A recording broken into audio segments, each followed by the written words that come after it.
You've opened the Powers Playbook, your guide to family, wealth, and real estate. Welcome back to the show, everybody. Welcome to the Powers Playbook. We have a very special guest with us today. I told you I was going to be bringing people on the show for you to meet, so we have another one today. So the play that we're running is going to be meeting our guest today. He has been, he's in the group. I've known him longer than I haven't. So we'll be bringing you a few of those just because they're always interesting conversations. He is the owner of a digital marketing company. He's a production director in many different things. He breaks cards. If you don't know what that is, we're going to be talking about some sports cards today. He does so many things I can't really even name them all, which is going to be really interesting to learn. We're going to learn about family, relationships, lots of things today. So without further ado, my guest today is one Alfred Henry King IV. Welcome to the show, sir. Wow, you nailed the fourth. A lot of times people will Alfred Henry King III, and I have to say, oh, that guy was my dad. Yes. I'm the fourth, so yes. Good job. Al and I have known Al since sophomore year of high school. That's how long I was 13. That's so crazy. I don't know how old you were. I was assuming. Is that that's? Age, but I mean, that's nuts. Yeah, still around here. Yeah, heck still yeah. Around. Like you said, we've known each other longer than we haven't. I believe it was English class, if I remember correctly, and I think it was Mr. Jennings' class, maybe. Can't even believe you know the names. I think so. Yeah. That would be interesting to see. How many teachers' names do you know from school? I kind of remember a lot of them. I feel like you would know a lot. I moved. Yeah, you jumped, bounced around. So I think I just lost all. Like my favorite school teacher, third grade math teacher, Miss Ogle. Not wild, third grade. My favorite teacher was my first grade teacher, Mrs. Patterson. See, okay, so you remember her that far back too. Your favorite one, yeah, for sure, of course, yeah. And move right into you now. What are you most focused on in your professional life right now? Because I know it's changed. We'll talk about your journey, but what is it for you right now? It's so hard to say one thing. I think the word entrepreneur has to be a thing that is said. My current main focus, it's like, again, it's hard to say. I think it's live event production, and then the sports card breaking company that I just recently started with some buddies of mine. What exactly is live event production? Because I'm not sure I know. There's a lot of layers to it, but for what I do, it's usually in-house control room. And so what I mean like by in the trailer behind the arena, like. Kind of. So that's truck usually. So like I said, I'm in-house. I always take that from like, if you watch wrestling. Yeah. And they do like the behind the scenes stuff. And there's always, a guy that would go and take another guy and like beat his ass inside the the promo truck or the TV truck. Correct. So I have done TV truck work before as well. Okay. But for the most part in the city of Vegas, I'm part of the in-house crew. And in-house production is, you've been to sporting events or concerts or anything like that, obviously. Yeah, I've been out of the house. Yeah. Anything that goes on the big board or any of the screens around the arena that you're in or the venue that you're in is considered live event production. So you're producing the content inside the arena in real time. Yeah. Okay. Yeah. So, and I do multiple roles within there. Technical director, which is the one that actually calls for the shots and pushes the buttons and makes them go. Okay. I can do instant replay. I did Savannah Bananas instant replay last year. Super interesting. That was pretty cool. That's cool. Instant replaying an umpire tearing off his pants to reveal heart boxers and do a dance. Nice. It's first for me. Yeah, there's graphics. There's so many layers, like I said. That's really cool, man. The second thing you said was card breaking company with some friends. So what is that? That one's even harder to explain, I think. But it's, if you're into the trading card space, whether it's sports cards or Pokemon or One Piece is a new thing now. I don't know if you've heard of One Piece. No, I mean, I know a One Piece bathing suit. Okay, yeah, no, not that. Okay. All right. But it's like an anime series, and they just started putting out cards, and it's become wildly popular. Well, collectibles are on a different level now. They really are. They are. Like across the board. Yeah. Like Emily clued me into like what Whatnot is. Yep. But before you and her, I had no idea. The sports card breaking company is on Whatnot currently. That's our main driver platform, and what Whatnot is a live auction house. And live auction houses were huge in Japan, years ago. They were well ahead of the curve. It's like real-time online shopping. Correct. Okay. Yep. And so it makes sense why it's popular, because where do people do most of their shopping nowadays? Well, Online, right? But our culture is just so much instant gratification. It is. And that's why it works. Yep, it is. Because they want it. You want access and you want it right now. I mean, before, like when you and I were young, you'd have to go on eBay and you'd have to bid on the thing you wanted. And then you'd have to go back and check towards the end of the bidding to see if you got it. Or you'd have to wait for like the last 5 minutes when everybody's like a bit overbidding. Actively bidding, yeah. So that last 5 minute window that you just explained on eBay is Whatnot. So that's what it's come to. It's become that. Real time in today's world. And you know what else has a live auction selling platform now? eBay. It's called eBay Live. Oh, really? Yeah. Interesting. So they started one. But so to answer the question of what sports card breaking is, you're a Laker fan. I'm a Laker fan. I want to collect some Lakers cards, but I don't want to spend $850 on the box where I could get a cool Laker autograph. Okay. But I wouldn't mind spending $60 for a chance at getting a Laker autograph. So that's where a sports card break comes in. You go into a room, a live auction room. You pay $60 to get the Lakers in said box. That box gets open live for everyone to see. And then any Laker card that comes out of it goes to you. Got it. Okay. So, like, correct me if I'm wrong, but this is almost like gambling. Yes? Yeah. Because there is also a chance I could get 0 Lakers cards. Yes. Yeah. Okay. Chances of getting 0, if you know what you're doing, chances of getting no Laker cards is low. Sure. And there's many aspects of it that can be gambling, and some people get in trouble because it is gambling, right? And a lot of people like to try to disguise it as, oh, well, I'm getting something in return. So like that $400 that I spent last night in breaks for only $40 of return is fine. I got something back. If I went to the casino and played $400, I wouldn't get anything back. Yeah, you can talk yourself into just about I know. That's why I said some people do, and it is a bit of a slippery slope. And part of our company, the one that we just started, we're calling it Proper Hobby. Okay. We want to do everything properly. So part of our company's motto is to kind of help protect the buyers from themselves. So like, let's say you came in and bought the Lakers for $60 and you got no Laker cards, but we know you're a Laker fan. We all have a good amount of inventory in our offices around the country. We're in 3 different locations, where we would send you a few Laker cards that would probably get close to the $60 that you spent. Okay. So that's a big thing that we're trying to lean on. Yeah, correct. Gotcha. Okay. Now, if you hit something big, we wouldn't send you anything extra because you already got it. Of course. Yeah. Of course. That's cool. That's cool. Really interesting. Before, like you got into the whole card scene or breaking, I had no idea what it was. So yeah, I just thought it'd be interesting to check in with you about it. Well, the COVID bubble kind of did it for everyone, where breaking became, and that's where Whatnot established itself. From home, on camera. Correct. Gotcha. Yep. Okay. Cool. Very interesting.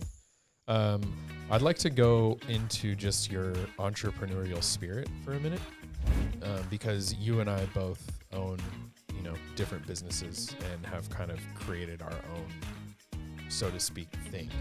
Obviously, nobody ever does anything alone. You didn't do it by yourself, neither did I. Right. So let's make that like fully understood. Yep.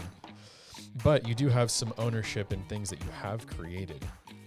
I'm just curious, like, when did you notice what it was? Like, in what part of life did you figure out, like, I am entrepreneurial, I do want to start my own thing? And then, like, how did you figure that out, find your way through that? Because I don't think everybody has that. No, so for I'm sure. curious to know, how did it come about for you? It's kind of funny. I was kind of forced into it. My last job in Reno, as you know, was the director of Coach's Film. and technology for the Nevada football team. They're And gonna throw a Go Pack in there. Go Pack, woo! And in March of 2020, the world got evacuated, right, along with us on campus, and we started to have to do meetings from home and everything, and there was like no end in sight to the evacuation. Of course, yeah. So I decided to come home to Vegas, and that's where I realized my dad had been diagnosed with cancer. That's where I realized that how sick he was and how much help he needed. So in my head, I said, well, how can I give myself time while still making money and have available time to help take care of my dad? And so that's where I had to put on my entrepreneur hat, right? So like I said, it was kind of forced upon me. I don't think when I was in the role up in Reno, I wasn't like, man, I really wish I could do something on my own for myself, right? I wasn't really in my head. Yeah. So I guess I got forced into it. But since then, I've tried to take on a couple jobs. Can't do it anymore. I can't work for anyone else. You know what we call that? What is that? You are unemployable. I'm unemployable.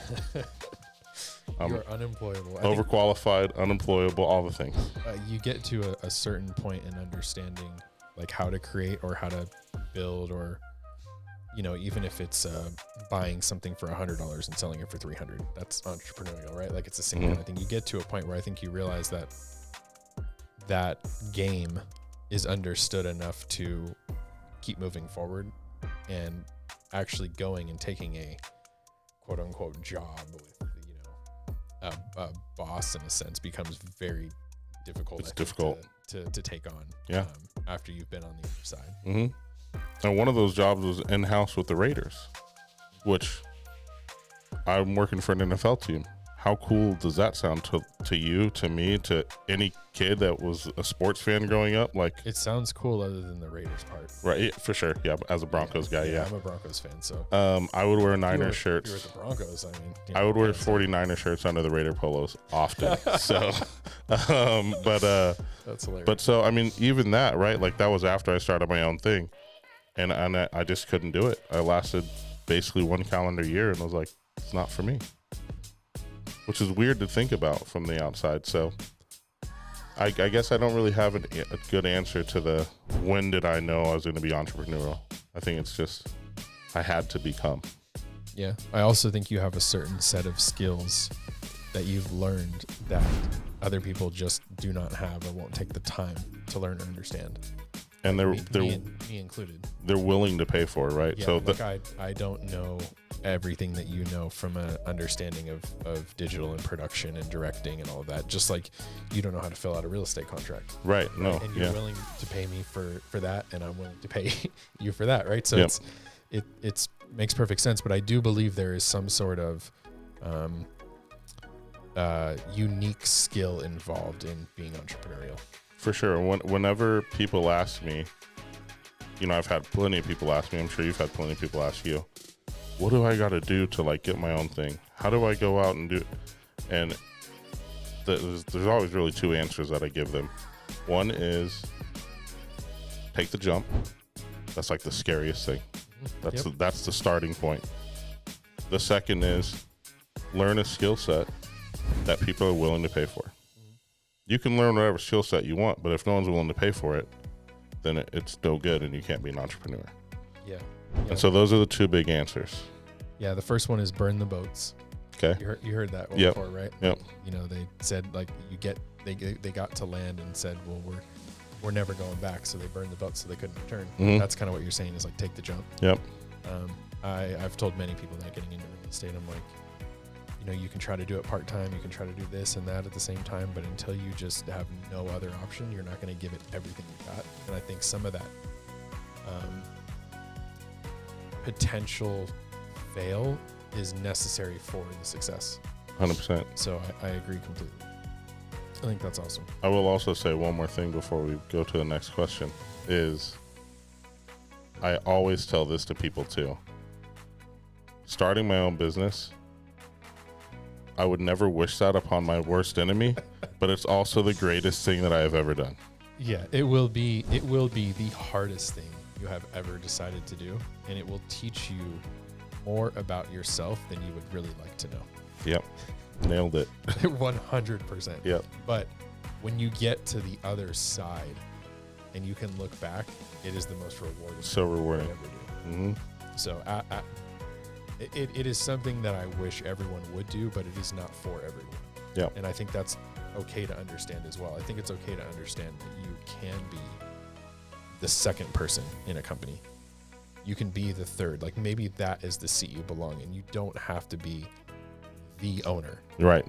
You Yep. can still have a really great, entrepreneurial spirit inside of somebody else's, globe that they've built big enough for you to fit it underneath. 100%. Yeah. No doubt. I've learned a lot of that too as I've gone forward in this business. So, How long have you been quote unquote bossless? since 2016, so 10 years. Okay. It's 10 years of Powers Real Estate. 10 years. Wow. This year's year 10. That's 2026. awesome. That's awesome. Okay. Yep. And it's sometimes I look back and I'm like, man, that's been a lot. That's a long time. And then other times I look back and it's like, I feel like I just started. Feels like it flies. Yeah, for sure. So it just goes so fast. But I want to go back to, you mentioned Reno. Mm-hmm. It was one of the questions I had that I was interested for you. So I never left for a college experience. You did. Yep. You didn't technically go out of state, but you kind of did because Reno's far enough to be in another state, basically. Yeah, the climate's different, everything. It's a totally different place in a sense. You were away from family, away from home. Yep. How was that experience? Would you do it again? And do you hope that one day your kids get to do it? That experience was amazing. It was 7 years of my life from 2013 to 2020.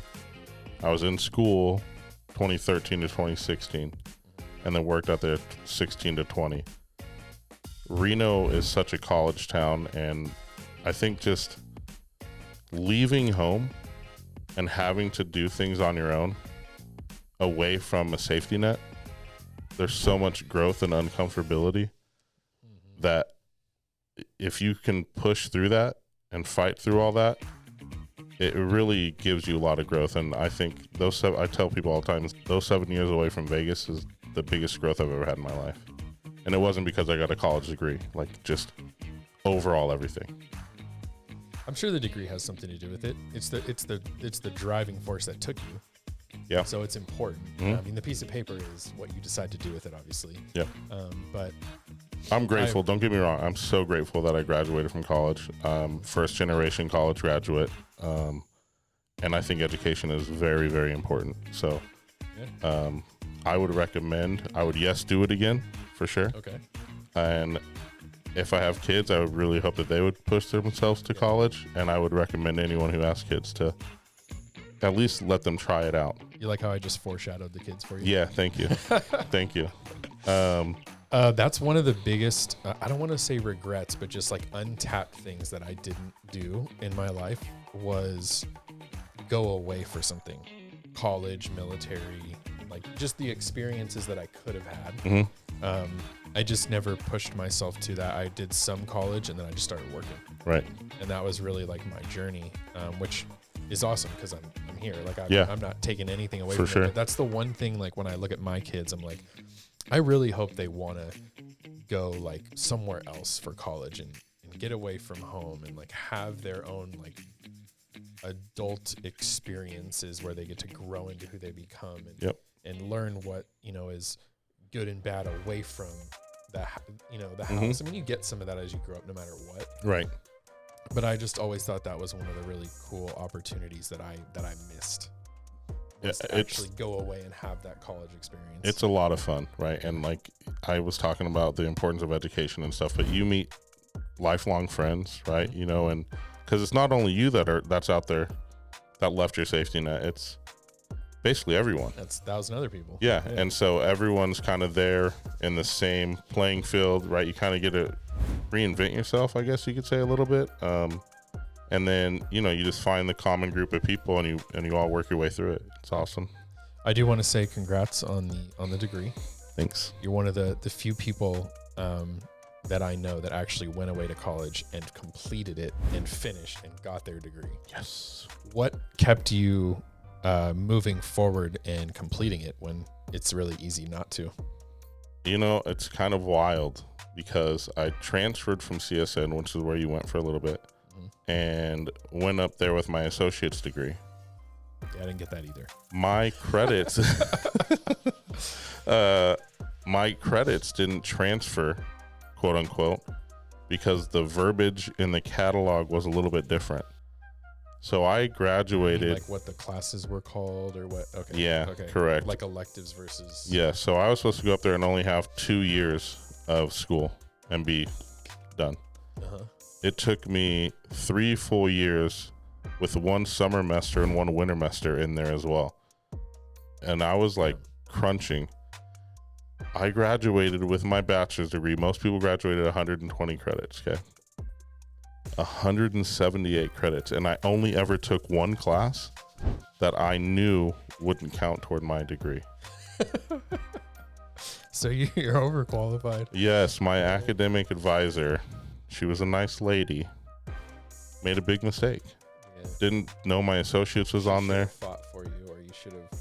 Well, She was unaware. You're also too young to like push it past, right? Or find somebody else to help you. Yeah, well, and you know, I went into a class that I was given up there, and it was Environmental Science 100, and I was like, I already took this class. And the science professor was like, oh, everyone write your name, the last science class that you took, and 1 fact about yourself on a note card, and hand it in. And so I wrote Al King, and then I put really big Environmental Science 100. And then after class, she said, hang out for a little bit with me. And then she's like, so you took this art? I was like, yeah, and the lab. And she's like, you shouldn't be in here. And so she got me out of that class. Nice. And I started taking another one. So she did help, but so she helped you, yeah. 178 credits. I was 2 credits away from being charged 150% tuition fees because they thought I was hanging out. Yeah, well, you were. I guess. You were hanging out, dude. And then I started my master's, but then I got a job. Nice. Well, kudos on the degrees. Thanks. Very cool. Thanks. Anytime I think about degrees, I always think about the College Dropout album. Yeah. All the skits. About, great. Yeah. What am I going to do with my degrees? Mm-hmm. That is so real. Oh, man. That's Aaron, that is so real. Let me tell you, the pressure of not knowing what's coming after you're done with college is like. I think that's the same pressure people feel that don't go though, as well. Yeah. You know what I mean? It's like, okay, well, now what am I going to do? Mm-hmm. And then you just go start the journey, man. Yeah. And the first thing that shows up and starts the journey. Right? Correct. Adulting is wild. What did you go to college for to get your bachelor's in? How has that translated into what you're doing in your career now? So I started at CSN in convergent journalism was what it was called, which is TV and radio. Okay. And I wanted to be doing what we're doing right now and talking to a microphone, be a sports analyst. Well, you made it. Be a play-by-play. Yeah, thanks. You're doing it, man. Thanks. Congratulations. Be play-by-play and you such. Go home now. And then, right. And then I went up north and they offered broadcast journalism and digital media. And so I went to school for journalism up there and digital media as a minor. And I mean, I'm basically using that like crazy. Up there, I made the decision. I did do play-by-play for the college for a while, and I did have a sports radio show. But up there, I was like, man, it seems like a quicker path to money behind the camera, right? In the control room. You almost focused on your minor more than your major. My minor was more art driven, which is weird. What the minor gave me for digital media was a lot of experimenting within softwares. Okay. So like all the softwares that you know that I know came from that, because it was like, let's push the limits of this and push the limits of that. So the digital media helped in that way. And then we also did 3D printing, which is cool, but I don't use it anymore. Interesting. But I decided going behind the camera was probably an easier path. And at the time, I was just looking for ease. Okay. All right. So you were going to do journalism, going to be in front of the camera, and then you went behind. Yep.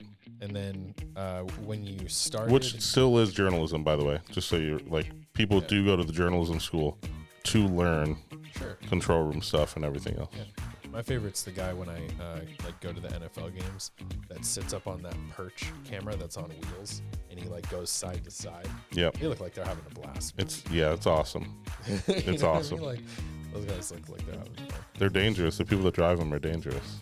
I bet. Yeah, they almost run you over a lot on the sideline. I bet. Head on a swivel. So you do that. You decide to come back. Like what initially got you started into like really making money for yourself? What are you focused on, and what do you still offer? Like, just so anybody that's listening to this, like for digital media purposes or the things that you own, like what do you offer people?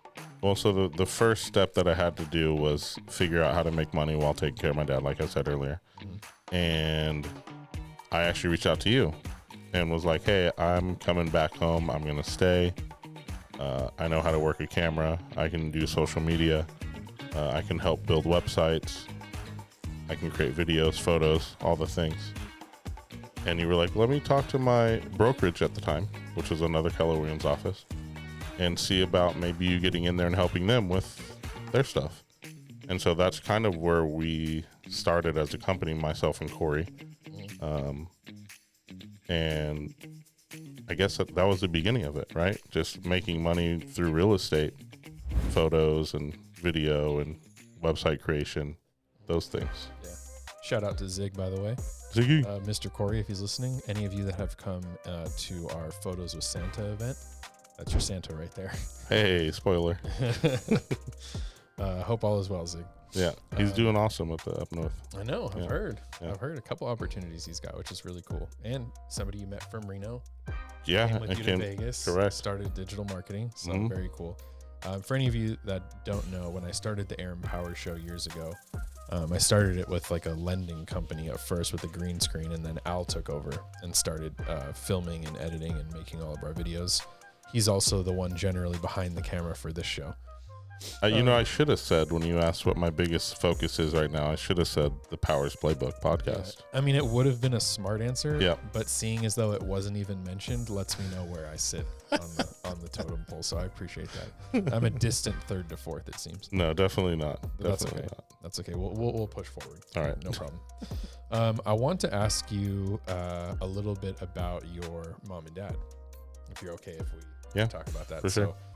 For any of you that don't know Al, his mom and dad are no longer with us. They both passed far too early in my eyes. Dad was quite a bit older, obviously, age-wise. Yeah. But you are the person that's the closest to me that has probably experienced the most unfortunate loss in life. And I do think that when we're able to share those things, it helps other people. So that's really why I'm asking you, because I think that's one of the things that you, maybe not even necessarily that you like it, but you are an expert in a sense in having to go through those things. Yeah. And my parents are all still alive. So this is something that's coming. Yeah. That for me that I know I have to deal with. So I don't know where you'd like to start, but I am really interested of like, when were your mom and dad together? How'd you get to Vegas? When did mom come and follow you? Because this all is a really cool like story. Yeah. Al's mom was one of the most like loving and real people I think I've ever met. Like she would love you, but also tell you exactly how it was. There's a few instances where I still remember exactly like where I was, what she said to me. Yeah. Like those kind of things too. That's awesome. I'm curious first on that side of growing up with mom and dad, and then you know, mom's journey to you. Like if you could tell us how that went. I mean, it was a split household growing up, right? I have a stepdad who is still around. Somehow, Tom's amazing. Somehow, the man who's the most reckless with his body is the one that's still kicking, right? I don't understand it, but because he tests it, man. I guess so. See what it can become. Yes, correct. It's I completely. I have stepmom, stepdad. Parents not together, so I'm with you on the split family thing. Yep. So you kind of get it. So it was a split household, right? So we would be back and forth from mom's house, dad's house. Yeah. It was usually a set schedule. We went to school where my dad was. We used his address because the schools were better, zone-wise. That's how I met you, or else I probably would not have met you because I would have been going to Durango High School instead of Silverado. Well, shout out to Tina and Al for making that happen. Yep. And so my mom and dad met in Laughlin, Nevada. Okay. And my mom was a cocktail waitress. My dad had a good amount of money at the time due to his occupation of choice at the time. Got it. And most people would, tip $1, $5. My dad was putting $20 bills like in the side of her skirt every drink she'd bring over. Oh, man. So caught the young lady's eye. Well, yeah. And he was a bit of a silver fox and had a way with his words, my mom would say. And she finally, I guess, gave in to the charm, right? Went on a date or two with him. And your dad was quite the talker, man. yes, he was. The guy could string some words for Yes, sure. he could. He was a good salesman. He was an excellent salesman. Yeah, he was the top salesman at his job for like 20 years before he passed. So, but that's how they met, was in Laughlin, Nevada. That's awesome. I didn't know that. Yep, both of them were born in California. So they really moved to Vegas when I was born, basically, which was in '88. Okay. Baby brother, middle brother, born in '90. Dad's occupation sent him away for 5 years, and he changed his whole life in there. And that was when my mom met my stepdad. Mm-hmm. And then the split household began, and the rest is kind of history from there. I think your mom, your stepdad, and your little brother were in Arkansas, Okay. like when we met. Okay. And then shortly thereafter, they came to Vegas. Yep. And I don't know if they moved like part-time at first or full-time, but then everybody was here. Yep. Okay, so. And so that was like my remembering. And Your that intro. because when I first met you, it was just you and your dad. Yep. And then and then your mom showed up, got to know your mom, which then the whole family was together. Yeah, I guess I didn't realize that my mom was in Arkansas when I first met you. Yeah. So they had moved back there. My mom's whole side of the family is from Arkansas. So grandma, all my aunts, my uncles are all out there in Arkansas. My mom just wanted to be closer to them, right? So she moved out there with Tommy and Timmy. Timmy was young, very young. And they lived out there for, I think Tommy went to high school out there for a year, maybe a year and a half. I went out there for 7 months, played baseball, American Legion baseball over the summer. Then got told that my high school credits would keep me there a half year longer because there's things in Arkansas curriculum that isn't the same as Vegas or Nevada curriculum. Man, these credits got you messed up. I know. So I decided to come back, and that's when it was just my dad and I for a little bit. And then my mom decided to come back. Honestly, I can't really remember why they decided to come back. I think Tommy was a troublemaker in high school out here, so it helped to get him away. I think maybe it was just, maybe she missed me, maybe she missed my dad and me, I don't know.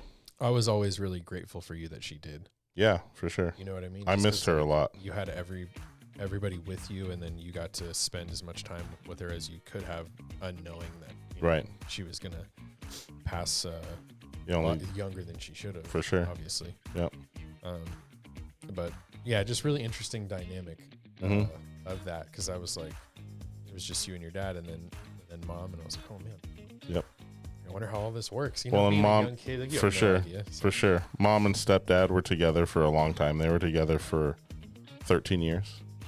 My age 5 to age 18 is what I basically usually say they were together for. And then mom went back to dad, and then they got married.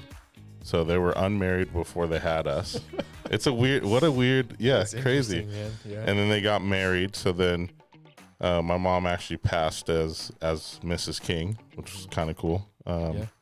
But yeah, weird dynamic there. And I will say this, though. I think my dad and my stepdad handled it about as well as two grown men could.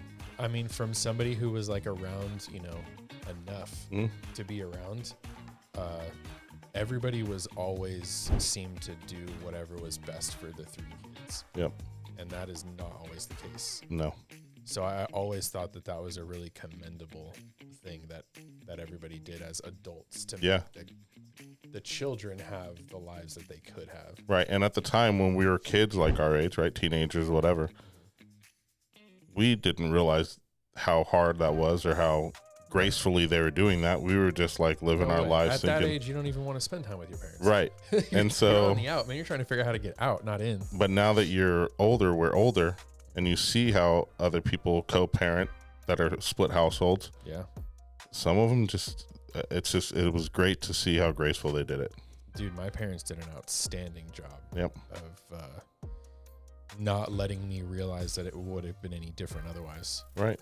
You know, like Yep. I would visit my dad once a month. I'd spend the summers with him. And you know, my stepmom and my stepdad have both been around since I was 3. Yep. So like I've known them my entire life. Mhm. They've always been in my life. Good role models. Like they did everything the best that they could have, you know, within the situation. Yep. So, and I honestly, until I started getting older and, you know, having other friends that their parents were together, I didn't even know it wasn't normal. Right. Yeah. You don't know what you right. don't know. Correct. You know what I mean? Like Correct. you only know what's in front of you. Yep. As a kid, you don't care. Yep. As long as you have what you need. Mm-hmm. Right. Yep. And it sounds like we were lucky enough to have sets of parents that gave us what we need. I think we were both very lucky for sure. For sure. Shout out parents. Yes. Thank you guys. Well done. Well done. Hopefully we can do the same. Right. We'll see. Right. We're on our way. We're on our way. From the perspective of like, as you are now, as old as you are, with your parents no longer here, like how does that affect you day to day? I'm sure like time heals certain things where you can cope with it better now than you could have before, but Sure. But you know, I think back to the things of like holidays or family get-togethers or those things. Now you're obviously still have a lot of life left to live to create your own. Yep. But how does that most affect you? And you know, can you turn it into a positive thing in any way? It's wild how much it still does affect day to day. For me personally, I know my brothers handle it a little differently. You know, everyone handles grief differently. Yeah, I think everyone does. But the amount of times that it's like what you were just mentioning, like losing your parents at such an early age, you don't realize how much they're the glue of your family. And so we have way less family outings, right? We try to get together for birthdays and stuff, but just the random, you know, hey, let's go to King's Fish House on a Sunday with Dad. Yeah. That's us. Or even the opportunity to invite him. Correct. Yep. Or even just go to the house. That is their the house. one thing I really try to make a precedent to do is if my parents ask or invite us anywhere, I'll fight to say yes. Mm-hmm. Because I know there's going to come a time where you can't. I'm not going to get invited. For sure. Or we're not going to be able to invite them. Yep. And so it's like, trust me, man, it's hard. Because I have little kids now and they're starting to get schedules and Right. we have schedules and Yeah. then Emily's got things that are important to her. Yeah, it's hard to be able to say yes. But for the parent thing is like the one thing I almost like stand on my soapbox for is like, hey, if they invite us over, like let's figure out a way to go. Yeah. I know we're busy. For sure. But there are, you know, it's not always going to be there. I'd like to, you said if there's anything that you can spin a positive to it, I'd like to maybe think that me having lost my parents so young helps you think like that. You know what I mean? Like you got to see. I actually think it does. Yeah. I actually think it does because I know that it's limited. I think the longer you go through life, you realize how like short your time is. Yeah. Essentially. Yeah. You have no idea until you get, you know, over a certain age. It's just all given to you, like no big deal. Right. But yeah, those things I try to just be there and be around. But it's also hard because you can't say yes to everything. Right. Well, and they do want to see you all the time, right? You know, there is still the man, she just keeps calling. Like I used to complain about my mom calling too much. right? And now I hate that I ever did that. Yep. But the it's part of age life. in which you go Correct. through that, you're in a different season. You don't. When you were that old, you didn't know. No, right. I was 20 years old. Yeah. You know, I'm hanging out with you, some other buddies. We're doing whatever we're doing. And she's called 5 times, and I'm like, yeah, it might be legal, might not be. yeah. You know? And I'm like, dang it, knows? Mom. Stop calling. I'll call you back, right? Type of thing. So again, like you said, seasons and stuff. But I will say this too. It's kind of funny that there's balloons on your sign in here. I've been telling people that since I've lost, really when I lost my mom, it changed my perspective on life tremendously. I'm sure you saw maybe a little bit, or I just stay a stable line now at this point. Nothing really, that felt like the lowest time of my life. And so nothing else even compares to that. So everything else matters a little bit less than it used to before. Right. Yeah. And so that really shifted my whole perspective of like, man, nothing is as important as we all feel like it is, besides like family and those things. Sure, so the big items, right? Yeah. So that really helped change my perspective. And then once I lost my dad, I feel it's very weird. I feel like a drifting balloon. When you have your parents, if you're a balloon, right? In my analogy, someone's holding you down, someone's grounding you, right? Yeah. Someone's supporting you. Someone's there to help keep you afloat, right? It's as bad as it could get. They're going to be there. Correct. There, yeah. Right? And so now I feel like that string has been let go. And it's just kind of a drifting balloon. I'm still trying to find my way, still trying to navigate here, there, and everywhere without a grounding force. Sure. And I think hopefully I'll build a family, right? Yeah. And that will help ground me a little bit more again. I think the interesting thing is like as you go forward, like you become the grounding force for everybody else around you. And so I think that's like where you take off the one hat and put the other one on. For sure. It's like, okay, now, I'm the one. Yep. Right? Like I'm the one that can do to provide. And I kind of already have felt like that for a while. It's evolution like of life. In my family, even though my parents are alive, I still kind of feel like I'm the hub, and then they're all rotating around me. Yeah. And I don't really know if I could pinpoint when that started, but it's interesting. The balloon analogy is very true because I do think all of us have some of that as we go through life. No matter how good or bad it gets, there's always going to be a few times a year that I question, like, what am I doing? Sure. Yeah. Like I told this to so many people, is like, if you don't think about just like completely quitting and just giving it all up and starting over a couple times a year, you're probably not doing it right. That goes back to the entrepreneurship thing. Yeah, totally. 100%. Totally. I woke up earlier this week in like a entrepreneurial existential crisis of like, sports cards? For real? Yep. Like you didn't go to school for that. Like you wasted how much time and money to go get a degree. Does this even really matter? Right. Like it was, but it's a great industry. So. Yeah. No, I've told people when they get into real estate, I'm like, if this doesn't get hard enough where you're thinking about just quitting, you're probably not working hard enough. Yeah. Right. Like it should feel like a lot, right? Yep.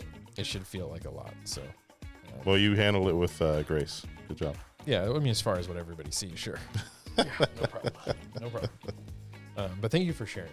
Yeah. Because I think it's really interesting to get the perspective of somebody who's actually like kind of been through that. It's also important to note too, like your mom was not was young and like completely unexpected. She wasn't in bad health. You know what I'm saying? Really. Like that one was just like 46 years old, heart attack. That one was a shock. So I think as it changed how you perceive things makes perfect sense. Yeah. Whereas your dad was quite a bit older in declining health. Like you could kind of 83 cancer got him. Coming in a little bit, But man, what a freaking rock star that guy was. A fighter all the way through, man. He was awesome. Yeah. Yeah, he was awesome. You have two very good role models to they were great. Go after for sure. They were great. That's awesome. And Big Tom, stepdad. That's true. That's great. That's true. He's grounding you. He's grounding me. He is there. If I need anything, I do still go to him. He is still there. Got your people. For sure. Got your people. You can come to us. We'll help you. I want to get into your newest relationship. It's not really new, but it's new compared to how long we've known each other. Mm-hmm. But tell us about your significant other. What's the title as of right now? And how did you meet? And what's on the horizon for you? Fiance, Okay. Jessica with a K. I always got to say with a K. Got it. Don't spell it with a C. Don't spell with a C. No, okay. Understood. We met. My degree helped with this too. I was a independent contractor videographer at a wedding chapel out here on October 10th, 2020. Wow, She nice. was a wedding coordinator. Well, it's an easy date to remember, 10/10/2020. It was an important date for weddings out here in the city. I think there was over 3,000 weddings that day. Oh man, the when the days align with Mhm. zeros like that, Mhm. oh, it's a great day to get married. Yeah, and it was on the back end of COVID, right? 10/10/2020. I think literally like less than a month before is when people were allowed to get married again. So combine that with the date, it was, like I said, over 3,000 weddings in the city. And the venue that I was at and Jessica was at, they have 5 different chapels, and they do weddings every 15 minutes or 30 minutes. It's like Jeez. turn and burn shotgun style. I think they did over 300 that day. Oh my gosh. And Jessica and I worked 12 of them in the gazebo. And so we talked, we were in the same waiting room for 10 hours together. And I usually tell the story of if you get single Al in a room with a single lady for more than 4 hours, the charm's going to win. Doesn't matter who she is. Yeah, she's matter. She's done for. Yeah, that's the Al Senior and me talking, right? So that is 100%. so that's how we met, and we shared a lot of stories that day behind our masks. And her favorite part of the story to tell is, I was like, "Is it okay if I have like a bite of my protein bar? I take off my mask." She said, "Yeah." She just wanted to make sure I had all my teeth, Nice. and she saw all my Nice. teeth and was like, "Okay." We can go to the next step Yeah, here. yeah, correct. So, one more funny part of the story. She saw me standing next to a nice orange Toyota Tundra in the parking lot when I left. So she thought I was driving a really nice truck. Yeah, and you weren't. Met on the first date, and I pull up in my 2013 Ford Focus, Nice. bumper hanging off, Orange? white. White. Yeah, so she was a little bit let down by that, but she looked past that. That's nice of her to do so. But so future wedding, either 10/10/26 or 10/10/27. We want to keep that date because It's we important. met on to that you. date. It's Sure, important sure. to us. I'm still voting, just so you know, for a location wedding. Yeah, like Hawaii. That way, Emily and I get to travel to wherever this ends up being. Mm-hmm. But I'm also okay to attend if it's not. A local Vegas wedding. A local Vegas wedding would be fine. Still an excuse to go out and have some fun. Mm-hmm. So For sure. As long as there's a bachelor party, I think I'm in. I'm Yeah. on board. Yeah, there will be for sure. Probably don't have too many of those left. Right. Yeah, I need more Yeah. people to get married. So I had a second wave of weddings because, like you mentioned, I went to school. I was a little bit of an older college student. So I had our wave, our initial group's wave, yours included. And now I had a second wave of the people I met in college. And so I've had, I'd say it's about even, like 5 and 5, maybe 6 Okay. and 6. So Okay. Now it's but- all about you. now it's all about me. Now I have to do it. Nice. But yeah, Jessica and I, we're in a great spot. We've been living together for a little over 2 years now, I think. And I have never had someone that wants me to do better for myself and wants to take care of me as much as her. While it's annoying, because I sometimes want to fight doing better for myself. So she wants to hold you accountable. Yeah, Yeah. And Kinda how sucks. does that work? it kind of sucks. No, it's a good thing to have. We hold each other accountable. I will say it shows that she cares. For sure. No, I think that the amount of love that comes from her to me and me to her, but I'm speaking just from my side, is it's tremendous. It's noticeable. Almost anytime people see us in the same room together, they can be like, wow, there's a lot of love there. So it's good. That's awesome. Yeah. Well, I'm happy for you. Thanks. Thanks for sharing. I'll be interested to receive those wedding details soon. And I like the original idea of going to Hawaii. So just there's a venue out there called Haiku Gardens. Incredible. It's high up on the list still. So, okay. All right. But the reason the year difference is, I think I've told you, is potentially purchasing a home rather than having a wedding this year. So, yep. And I mean, if you guys are watching this, and you need to purchase a home. Powers Real Estate's a great place for sure for that. So shameless plug. That's where I'd start. Absolutely. I mean, how could you go anywhere else after the information we've given you today? I want to switch back to professional a little bit. I've told you, I don't know how many times, and I joke with you that you do way too many damn things all the time. Like you have your hand in way too many things. I agree. And somehow you always seem to like make it work. How the hell do you do that? And do you enjoy it? Sometimes, like you said, you think about, what am I doing? Can I just quit, give it all up, start over, do something different? I think that all the time, right? And I think there's just weeks and months where it's treacherous, right? And especially with live event production, it comes in waves. The March Madness tournaments, just an insane schedule. High school graduations, insane schedule. Aces season's about to start up. That's not as bad, but you put the Aces on top of Powers Playbook, on top of the card breaking, on top of potentially some Aviators games, on top of maybe some Raiders work, on top. So all these things, right? It's a lot. I don't really know how I do it, to be honest. I can't give you an answer. I just wake up and I make it happen, and then I go to sleep. I don't know. Well, sometimes it's a blur. You know what I mean? That's your keys to life, guys. Those are 3 steps for you right there. Wake up, figure it out. Go to sleep. Go to sleep. Go to sleep. Make sure you sleep. There you go. Yeah. You heard it here first. Yep. What do you determine what you say yes to and what you say no to? Or are you just saying yes to everything? It's kind of crazy. I'm finally at a point where I don't have to say yes to everything. So, which has to be a very good feeling. Yes. A lot of it has to do with monetary. If the pay is right. Okay, so you have like a certain worth that you're willing to, for sure, to work for. I actually just got asked to do some trade work for a hotel recently, and they're like, we'll give you 2-night stay, dinner, da-da-da. It's not a very nice place. And I was able to say no, because I don't really have the time to do trade work, and I know my worth at this point, right? Yeah. So I think there's a set hourly rate or a set day rate that I take for live event production. And then, yes, sometimes if I think it'll be a cool experience, right? Like I told you, I'm doing the battle bots coming up, which that's a first for me. Yeah, that's cool. I directed the national chicken wing eating contest last year. Nice. That was a yes for me because it was cool. Eat some wings.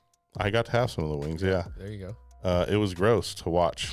It was really gross to watch. I don't like watching the eating competitions, man. Yeah, it was gross. They are certain things I like to see who wins. Yep. But like I don't need to watch it. Yeah, this lady Molly won, but this guy Bob, I can't remember his nickname, but he's beaten Joey Chestnut in a few contests, which is kind of cool. Wow. But yeah, so I guess it comes down to monetary, and then experience. Yeah, I'd say that's probably the top 2. Yeah, I mean that's. And then obviously time. I mean, if I don't have time on my schedule, I got to say no. Sure, I think time probably goes with monetary though, because I'm sure if it's worth it, you can shift. Yeah, for sure. Adjust for sure. You mentioned schedule. That was going to be my next question. Are there any tools that you use that you can tell us that help you keep everything in line? Like, are you following a calendar super closely? Like, what are the things? What are the hacks that you use to be able to say yes to these things? When I first started doing this, I wasn't using a digital calendar. I wasn't using a physical paper calendar. I wasn't using a whiteboard marker calendar. So you're just in your head. And that was a mess, an absolute mess. We have this saying is, your head is a scary place to be. For sure. And so over time, I started to realize like, okay, everything is hit a calendar because I've just double booked myself, 5 times in the last 8 days. And you got to put it down somewhere so I can't book myself. I'm already booked. So I use a digital and a whiteboard. So I have a whiteboard up at the house that I write everything out on.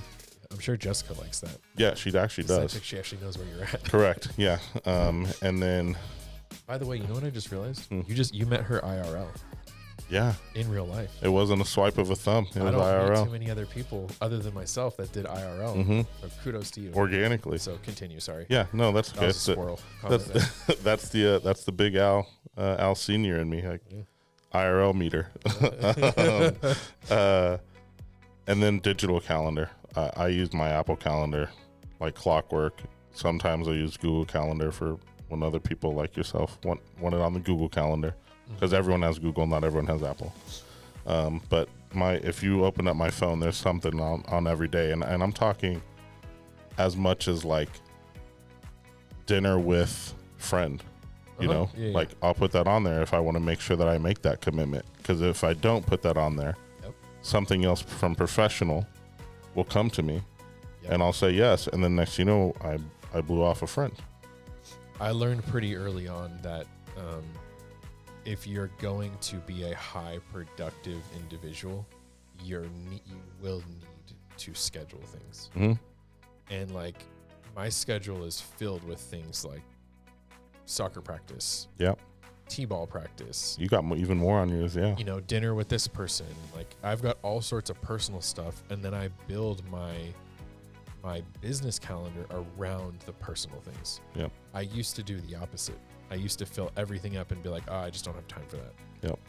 Which is fine as you're building. I was gonna say you have to kind of do that in the beginning. If you want any sort of quality of life, if you want to work really hard for something, then you've got to eventually make that thing the priority. So for me, that's just making sure that I'm home at a certain time, or, not every night, but as many as I can be. Right. Or to attend the things I can. I think I'm keeping you late today. Yeah. Well, that's okay. It was on my schedule. There you go. You see that? Yeah. But those are what I've learned. So it's cool that you're kind of operating off the same thing. Yeah. I mean, you have to.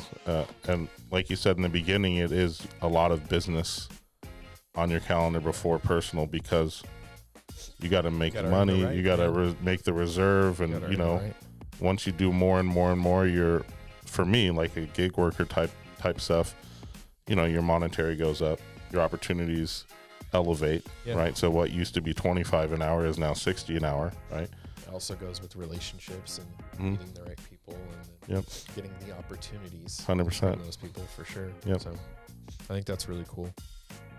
I am curious to know, is there anything in your career path or what you've experienced, anything that you want to do that you haven't already done? Like, are you striving for anything? I think it'd be cool to work a World Series. I think it'd be cool to work a Super Bowl. I think it'd be cool if you could like take me with you. Yeah. Those things, right? So like, I feel like I've worked almost every single type of sporting event. BattleBots is coming off the list soon.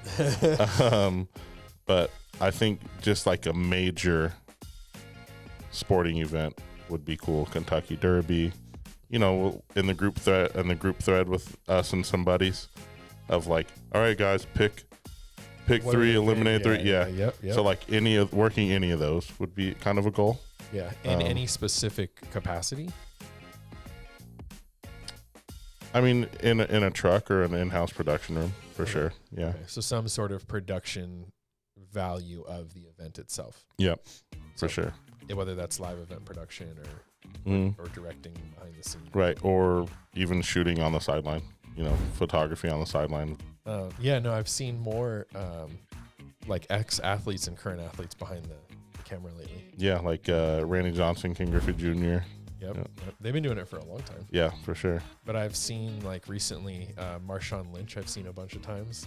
He's a personality. What a personality that guy is. And then I saw Caitlin Clark with a camera the other day. I didn't see that one. That was at I think she was at the Lakers game. I think that's why I saw it. And she was shooting the game. Yeah. That's cool. Somebody may have just given it to her. Like, I have no idea, but it's just interesting to see that more people are doing that. Yeah, no, it's a blossoming industry. It's becoming more and more competitive. It's also becoming a little bit more and more devalued. because people think that their phones are just as good, or Well, technology, man. It's right, wild, correct. So, they think that they can all do it themselves, and it's devaluing itself a little bit. But if you still have that expertise, you do shine over the casuals, if you will. I want to ask you about the other podcast. Okay. So you do host a podcast, not just a guest on this one. Yep. But you host a podcast, and it revolves around fantasy football, Yep. which we both love. I've been lucky enough to be featured. Yeah. Well, not really. A few times. Not really featured as a guest on the show. Sure. But tell us a little bit about it. What's it called? Why should we listen? What do you guys talk about? Anything you want to say? So it kind of brings me back to my wanting to talk about sports into a microphone, the whole reason I went to college type thing. I actually met Gabe, who is on the podcast with us as well, in college in convergent journalism. He was wanting to do the same thing, talking to Mike about sports. And then Ray I met while working at the Raiders. We both did the podcast thing for the Raiders behind the mic or behind the camera. And he said, I want to talk into a mic about sports. So I got the three of us that want to talk into mics about sports on a podcast together. Mics about sports. Yeah. It's called Watch the Throne Fantasy Football Podcast. I think we're going to shorten that up, though. I think we're just going to call it Throne Fantasy Football Podcast starting this season, because Watch the Throne is an album, Jay-Z and Kanye. Yep. So when you search Watch the Throne, that comes up. So we're going to probably just switch it to Throne Fantasy Football Podcast. You can find thronefantasyfootball.com. We have all the episodes on there. Okay. We talk about fantasy football. It comes out once a week in season, once a month in the off season. We're going to have a few coming up in April because of draft season. Mm-hmm. And then we're going to do one in May, one in June, one in July, and then back to once a week in August. Nice. Yeah. And you've been on there a good amount of times. A handful of times. Uh-huh. I joke that I have there's 3 seats and then a 4th mic that's off camera, and I've talked into all 4. You have. Yeah. I think I'm the only one. Utility. Talked into all 4. Utility. I'm like the utility infielder. Yeah. Yep. I can play all the positions. Mike 4 is on the pod regularly too, and we all know who Mike 4 is. He was on this. He was the first guest on the show. He was the first guest on this pod, David. He's known as that on that podcast as Mike 4. Absolutely. He's known on that podcast as Mike 4, yeah. But yeah. Because he controls the 4th mic and keeps us all in line. Yeah, correct. So, but yeah, definitely, if you guys are looking for some fantasy football insight, they do a great job. Also kind of fun because we've all known each other for so long, so there's some shots fired and some back and forth, and some nice things said and some not so nice things said, so it's fun. 2 of the 3 won championships last year, and the other one came in second. I was the other one that came in second. Gabe and Ray both won championships. So, very cool. Yeah. Very cool. I did not, but that's okay. I did second in the dynasty. Did you listen to our pod? Did you listen to our advice, or did you? Sometimes. Okay, all right. Sometimes. If you listened more, you probably would have been a little higher up. Maybe I kind of just take my own advice. I know you do. I know. And honestly, at the end of the day, as long as the Broncos win the Super Bowl, that's what matters. Year, that's really all that matters. Yeah. That you can have my money for fantasy. I'll just donate it. We appreciate the donation. Yeah, for sure. We'll catch them on the pod if you guys want to listen.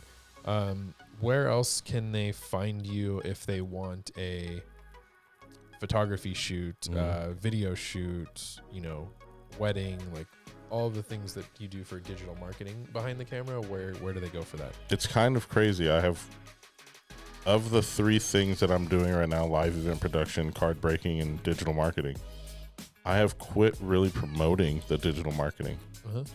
But if you want to find me, you can search Throne Digital Marketing on Yelp. You can go to thronedigitalmarketing.com.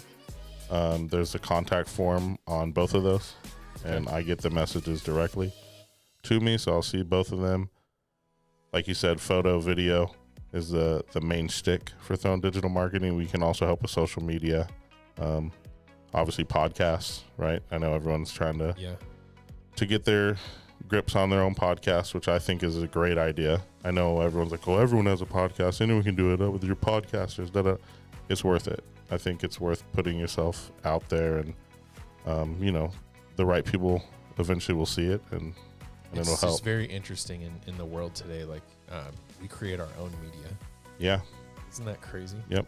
It is. It's kind of wild to think about, but the media and the content that is consumed by the majority of people is created just by somebody that could live next door to them. By people. Yeah. Yeah. Yeah. It's wild. It's really Yeah. The interesting. traditional.